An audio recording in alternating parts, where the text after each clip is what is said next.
All right, boys and girls, today we are going to read the grigri tree. It's one of my favorite chapters. I like all the chapters. But this is a great chapter where we get to see Anna Rosa's most special spot. Of course, we start off with a poem. Here we go. What's the rhyme scheme? How many stanzas are there? What kind of imagery do we have? What kind of figurative language? Here we go. The grigri tree. I like to sit high in my grigri tree where I can survey all below me. On top of the grigri, I'm a strong, dark queen, sitting on a throne of towering green. I hold the leaves close as the wind blows past. I kiss the raindrops as the thunder blasts. I'm the grigri queen, and I'm in command, protecting my tree from careless hands. Alone with a treasure no one else sees, hidden from the world and all who see me. What a great poem. So the rhyme scheme is A, B, C, B. The second line of each stanza rhymes with the fourth line of each stanza. Tree, me, queen, green, past, blast. Okay? Command, hands, sees me. Okay? There's imagery in this like crazy. Tell me all the things you can see. You can see all below me. You can feel the throne, feel the leaves, feel the wind. You can hear the wind, taste the rain. I love that, kiss the raindrops, and you can hear the thunder. We have a couple of metaphors, the queen and Anna Rosa, and the throne and the grigri tree. Okay. We also have the last line where we have a treasure and grigri. So lots and lots there. Hopefully you got all the notes for that. Don't worry, you'll get to see them somehow. All right, here we go. No one had to point out that I was different from everyone else in our village. It was clear from the first day I began climbing the grigri tree and staying up there for hours. So there's a setting, okay, the grigri tree. She's in it. And it's going to change quite a bit in this story, so in this chapter, so pay attention to the setting changes. I'm not going to keep talking about it, but it does change quite a bit. What's wrong with your daughter? Neighbors asked Mommy. She's not right in her head, they answered themselves, when Mommy only shrugged her shoulders. Poppy would say, nothing wrong with sitting in a tree. It's the same as sitting on a porch, except it's higher. Roberto would climb up with me sometimes, but he got bored quickly and swung down, yelling like a monkey. Simile comparing Roberto to a monkey. Of course, you're taking these notes.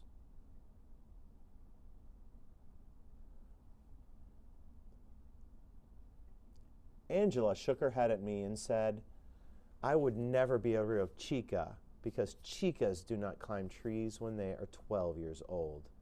Chica is a Spanish word that means girl. Not even Guario understood, although he tried. He asked me once what I did up there. That was more than anyone else had ventured to inquire. Ventured means dare to do something. Inquire means ask for information. So Guario is the first person to actually dare to ask her why she goes up in that grigri tree. I told him I looked around. He asked if I didn't think I was wasting a lot of time when I could be doing something to prepare for my future, such as studying English. English is a universal language that a lot of people speak, so learning English means you can go other places. Guario always had his mind on the future. Sometimes I think that he was tormented, suffering, by all of us who didn't particularly care what tomorrow was going to bring. And really, what was there to know?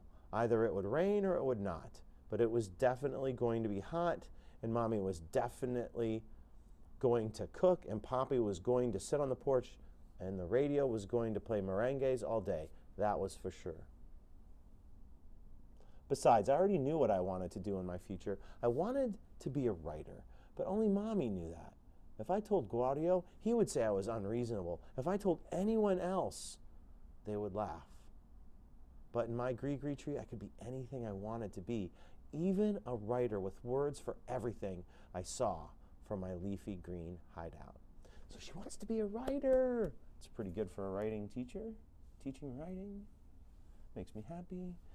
My leafy green hideout is a metaphor. Make sure you highlight that. Make sure you're highlighting all these things I'm stopping and talking about. The metaphor comparing a hideout to her grigri tree. Here comes imagery, this beautiful, beautiful imagery. I can see the ocean glittering silver in the sunlight. I could see people trudging along the dusty road from Sasua. Trudging, highlight that vocabulary. It's like you're dragging your feet. Some balancing buckets of water on their heads. I can feel the buckets of water on my heads, like in Long Walk to Water. I could see boys playing baseball in the schoolyard with a tree branch bat and a rubber band ball. I can see those boys playing. I can feel the bat and the rubber band ball. I could see the river meandering over rocks. Meandering, vocabulary word, highlight. Follow a winding river course. Hungry for rain, personification. Far off in Puerto Plata, I could see Mount Isabel de Torres, a green giant with misty white curls dancing round her head. Metaphor and personification. I could see the sleepy lagoon, personification, and the sad little homes of the lagoon people, personification. I could see the birds that flew past my grigri tree, their ruby and gold velvet feathers shimmering on their tiny bodies. What beautiful imagery. I could see the rainbows that glowed in the sea sky after a rain passed. I could count the sunset roses. I can smell those roses in Senora Garcia's backyard. I could see my teacher climbing the hill near her house, and I could see Poppy sitting on our porch, nodding off to sleep, all from her grigri. Imagery. Then one day, I saw something that I'd never seen before, and I was so scared that I almost fell out of the tree. There, I was looking at the sea, when suddenly out of it rose a giant monster, tall and black and covering the sun with its shadow. Before I could scream, the monster fell back into the sea.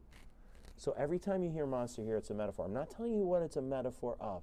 So this giant, tall, black monster leapt out of the ocean, covering the sun, and then fell back into the sea. What is that? I scrambled down the tree quickly and ran toward my house, shouting, "Papi, there's a monster in the sea." Papi woke up from a siesta. "¿Qué pasa?" "¿Qué pasa?" means, "What's the matter?" "A monster," I repeated. "A giant sea monster. And it's coming this way." I shouted inside the house. "Mommy, come quick, there's a monster in the sea." I saw it. Mommy came outside and Angela followed her. They were drying their hands from washing the lunch dishes. Everyone looked at me as if I were crazy. "It's true," I said, jumping up and down. Mommy made me sit down and describe exactly what I saw. Before I had finished, Angela shouted my news to her best friend walking by. Then Papi waved over some of his domino-playing amigos, friends, and told them what I saw from on top of my grigri tree. Soon our porch was surrounded with people, all asking me to tell my story again. When I had told it for the 4th time, Senor Garcia, the colmado owner, began to laugh. "You must have fallen asleep in the tree and had a bad dream, cariño, sweetie," he said. "No," I replied, shaking my head. "I saw it." But his words had relieved everyone's fears of sea monster. "Yes," they agreed. "You must have imagined it." Did she? "No, you idiots," I wanted to shout. "I didn't imagine anything." But I kept quiet because Mommy and Papi would not like it if I shouted at the neighbors and called them idiots. That was for sure. As everyone sat down on the porch to share a drink and talk about my sea monster, I slipped away and ran to my grigri tree. I heard Mommy calling me, but I pretended I didn't hear and climbed up the tree fast. I needed to find out if what I had seen would come back again. I sat down on my usual branch and tucked a few leaves away from my eyes. Then I stared at the sea. I looked so hard and for so long that its blueness filled up my eyeballs, and I had to blink a lot so I wouldn't go blind. Hyperbole. The afternoon faded into evening, and the sea's blueness turned gray. I watched and waited. My stomach made grumbling noises, but I covered them with my hand. Then, just as I began to think that maybe I had imagined it after all, I saw a splash of white water. The splash of water rose up until it was high in the air like a magic fountain, simile comparing the water to a fountain. "It's a volcano," I whispered. I remembered that my teacher had told us how many of the Caribbean islands had been formed by volcanoes that rose out of the sea. True story. Volcano, metaphor for the water shooting out like lava shooting out. I gasped. Maybe I was seeing the beginning of a brand new island right next to the Repubblica Dominicana. As I kept on looking, a black shape emerged out of the fountain of water. It rose and turned as if doing a dance. Simile, the sea monster rising and turning as if doing a dance. And that's when I saw the gleaming white throat of the sea monster. So it's black, but it's got a white throat. It hovered in between heaven and ocean for a few seconds, then fell back into the water with a splash that sprayed salt drops as high as the pearl pink clouds. Hyperbole. Didn't really go that high, but it seemed that way. My heart beat furiously, and I steadied myself so I wouldn't fall down from the tree. I was right. I had not imagined anything. There really was a sea monster out there, but this time I didn't rush down to tell anyone. What would the people do, I wondered? Would they try to find it, or maybe to kill it? Somehow, although I didn't know why, I could tell that the sea monster was not dangerous. It just wanted to swim and splash and jump out of the sea the same way I jumped over the waves. What is it? I climbed down the tree and went home. The first thing I wanted to do was eat, but people were all over the porch, talking wildly. "We saw it, Ana Rosa," they shouted. "We saw the big sea monster of yours." So they saw it. There is a sea monster. Poppy was busy handing out glasses, cups, and small jars, anything that could hold a spot of rum and Coke. Mommy was passing around a plate of dolces, that's candy, the sweet milk candy that I love. She must have just made them because they were still warm and soft. So Mommy makes her own candy. Children were carrying huge plates filled with different foods that their mothers had made. Angela was directing them to put the food here or there on our big table. I saw plates piled high with arroz con pollo, plátanos fritos, and batatas fritas. So arroz con pollo is chicken rice. Plátanos fritos are fried plantains, bananas, and batatas fritas are corn chips, like Frito-Lays. Senor Garcia apologized over and over to me. About 100 people were gathered on our porch, in the yard, and along the roadside talking about the sea monster. "The tourist high season is coming," said Senor Rojas, who owned a Jeep that he rented to tourists. So his job, there's his job. He has a Jeep and he rents to tourists to make money. Whereas we have, the waiter that Guario is, and Roberto does the umbrellas for lawn chairs on the beach. Senor Rojas rents his Jeep to tourists. "We can't let anyone know we have a sea monster hanging around Sasua Bay." "But why not?" asked Senor Perez, who sold paintings on the beach. So his job is selling paintings on the beach. And I've bought paintings on that very beach. It could be a tourist attraction. Plenty people may decide to come here just to see it. Half the folks whispered, "He's right." The other half said, "She's the one who's right."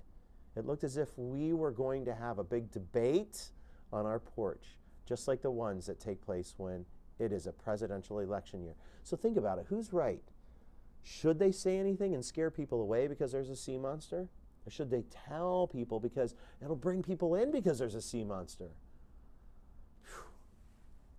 The way everyone was carrying on, soon we would have people writing merengues, songs to dance. It's a dancey song type thing about sea monster, and there would be sea monster fiestas, parties, all over the place, just like during the elections. I shook my head and just listened to everyone as I ate a plate heaped high with food. The poor sea monster, I thought. Then the people began to make a plan. When Dominicans get together and decide to make a plan, watch out, because there are plans, and then there are plans. And this was definitely a plan. the first thing the people decided was that someone had to keep watch over the sea monster.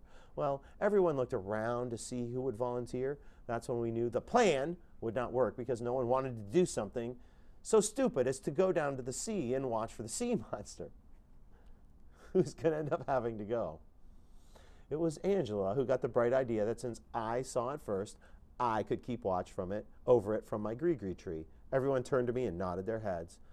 Finally, a good reason for her to be up there all the time, I heard Senora Garcia whisper. Poppy was looking at me and nodding his head, proud that his daughter was selected for such an important job. I said, okay, I would do it. Then the plan continued. Half the people wanted to make signs and announce that Sasua Bay had a new visitor, and it was a one-of-a-kind sea monster. The other half of the crowd shook their heads and said, no, it was too obvious. We must be subtle, highlight vocabulary word, careful, about a delicate matter like this, said Senora Perez. We must make up a wonderful story about this sea monster, give it a name, make it a friendly monster, and then tell the world. Otherwise, all we will do is scare everyone away from this side of the island. Do we know anyone in this book that likes to write stories? She had a point. A story about the sea monster was much better than a big billboard with an arrow pointing this way to the sea monster of Sasua Bay. A billboard. Does that connect to any other book that we read about a billboard with a monster-y thing on it that wasn't really a monster? The idea of it all made me giggle. Wait until Guario came home and heard all this. I could hardly wait for him to return from the restaurant. Well, said Senor Rojas, what will we name the sea monster? And who knows how to write a story about it anyway, asked Senor Garcia. Senora Perez shrugged her shoulders. I don't know how to write too good, but we could make up something. Then Mommy, who was usually quiet during these kinds of discussions, spoke up loud and clear. Ana Rosa would be the best person to write a story about the sea monster. Wait, didn't she not want her daughter to write? Or did she only not want her to write about the government? I was shocked. This wasn't the same Mommy who worshipped silence. People began to shake their heads. A child to do something so important, they whispered.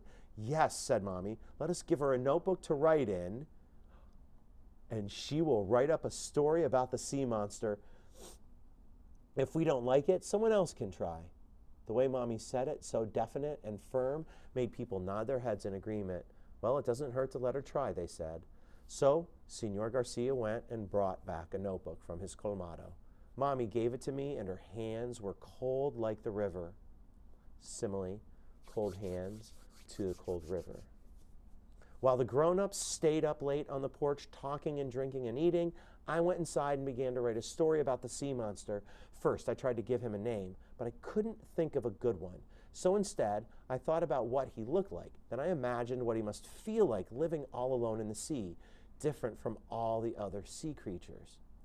The fish and animals in the ocean were probably afraid of his huge size and his big nose and long swishing tail, and they probably didn't want to play with him. Maybe they whispered about how strange he looked, but the sea monster wanted a friend. Deep down, I understood exactly how the sea monster must feel. So there's a connection between her and the sea monster. What is the sea monster? Have you made a prediction yet? I began to write. I wrote page after page in the notebook the people had given to me. When I was finished, it was almost midnight. I went to the porch. Everyone was still there laughing and talking, and some were dancing to the music on the radio.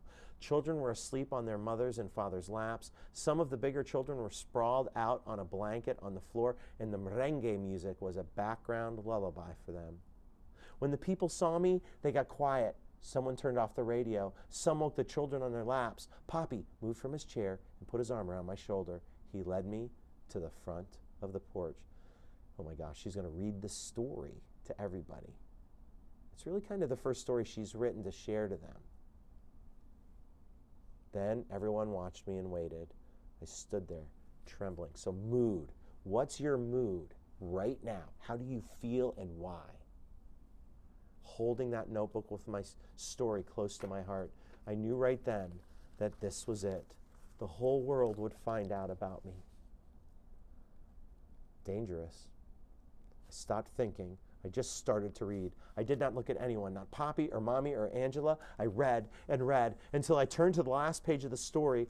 There, the other sea creatures invited the lonely sea monster to a big underwater fiesta, even though there is no one else like him around, and even though he is so big that he knocks over many of them with his big nose and tail. And the sea monster is so happy that he leaps out of the ocean, sending sparkling waves all around him in a giant ring of light. I looked up then and saw many things at once. I saw Poppy sitting on the edge of his chair, strange and silent. I saw Mommy with her hands folded and her head bowed as if praying. I saw the neighbors smiling and holding their heads. Then I saw Guario, who must have walked up to the edge of the porch while I was reading. It was Guario's face I focused on. He was smiling, my big, strong brother who worried about our future. My serious Guario, who almost never smiled, suddenly let out a loud whoop and grabbed me up. He spun me round and round. Little sister, I'm buying you a new notebook every month, no matter what, he shouted. He's proud of her. How did he feel? I closed my eyes. How do you feel? I closed my eyes so I wouldn't start crying there in front of all the neighbors. Guario always kept his promises. I would be able to write down everything now, everything I thought or dreamed or felt or saw or wondered about. I was so happy I thought I would leap as high as the sea monster hyperbole. She's going to get a notebook now every time she needs one from her brother. Then in the background I heard clapping. The people had stood up from their chairs and were clapping for me. I heard shouts of how great my story was and people congratulating Poppy, kissing Mommy's cheeks, telling them how lucky it was that I was so smart. I heard Mommy saying it had nothing to do with luck. I grinned and went over to her. She put her arm around me and squeezed my shoulders. You're going to write many stories, remember, Cara? She whispered in my ear. It was the happiest night of my life. Remember, Cara means beautiful face. Space, which means time is going to go on. We all forgot about the sea monster till the next day. Setting. Over the radio, a news broadcast announced that one of the humpback whales making its way to Samana Bay for the annual winter mating season had gotten sidetracked in Sasua. But Samana Bay is only a 2-hour drive from here, said Poppy. Well, the poor whale doesn't know how to drive, Mommy teased. For 2 weeks, our humpback whale jumped and frolicked about in Sasua Bay until finally heading east to Samana to join the other 3,000 humpbacks that go there every winter.